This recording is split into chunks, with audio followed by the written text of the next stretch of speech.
તાલુકાની ભાંડુ પ્રાથમિક કન્યા શાળા એચ.એન્ડ.કે પટેલ પીટીસી કોલેજ ભાંડુના સંયુક્ત રમોત્સવ 2026નું ભવ્ય આયોજન કરવામાં આવ્યું હતું। બાલવાટિકાથી લઈ ધોરણ 8 સુધીના 300થી વધુ બાળકોએ ઉત્સાહભેર વિવિધ રમતોમાં ભાગ લીધો હતો, જેવી કે ખાટી દ્રાક્ષ, ફુગ્ગા ફુલાવવા, ચાંદલા ચોંટાડવા, ડીશ વિથ બોલ જેવી રમતોનું ભવ્ય આયોજન કરવામાં આવ્યું હતું, જેમાં શાળાના શિક્ષક, કોલેજના પ્રિન્સિપાલ તેમજ વિદ્યાર્થીઓએ ખૂબ જ ઉત્સાહપૂર્વક રમતોમાં ભાગ લીધો હતો અને રમતોત્સવ કાર્યક્રમને સફળ બનાવ્યો હતો। રિપોર્ટર વિશાલ જોશી, વડાલી સાથે તારણ ન્યૂઝ। આજે ભાંડુ પ્રાથમિક કન્યા શાળા તાલુકો વિસનગર જિલ્લો મહેસાણામાં 2026નો રમતોત્સવનું આયોજન કરવામાં આવ્યું।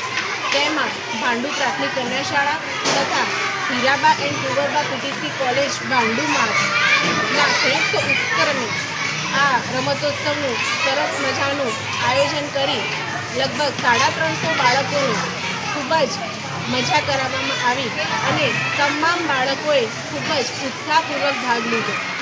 આ અંતર્ગત જે અમારી તાલીમાર્થી બહેનોએ ખૂબ રસપૂર્વક ભાગ લઈ અને બાળકોને મજા કરાવી તે બદલ ઇન્ટર્નશીપ માટે આવેલી પીટીસીની આ તમામ બાળાઓ તથા તેમના પ્રિન્સિપાલ શ્રી નિરંજનભાઈ તલાટીનો ખૂબ ખૂબ આભાર।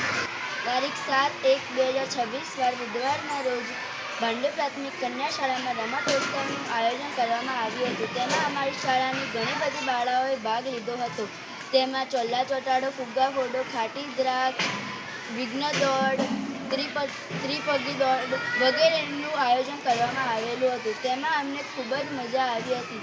તે બદલે અમે એચ.એન્ડ.કે પટેલ કોલેજનું આભાર માનીએ છીએ।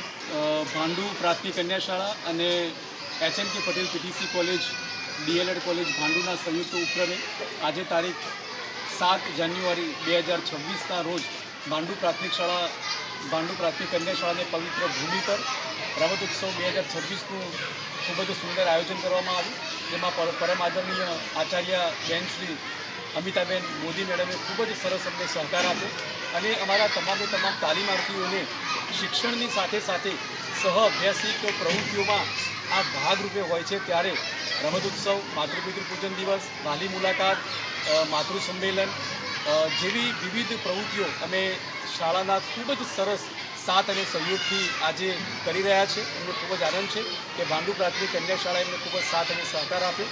આશા છે કે આપણે આપણા શિક્ષણ, સંસ્કૃતિ અને સંસ્કારો સાથે આ આવનારી પેઢીમાં ખૂબ જ સરસ સંસ્કારનું સિંચન કરી અને આ દેશ માટે લખતા રહીએ, એ જ આશા અને અપેક્ષા સાથે ફરીવાર તમામનો ખૂબ ખૂબ આભાર, ધન્યવાદ।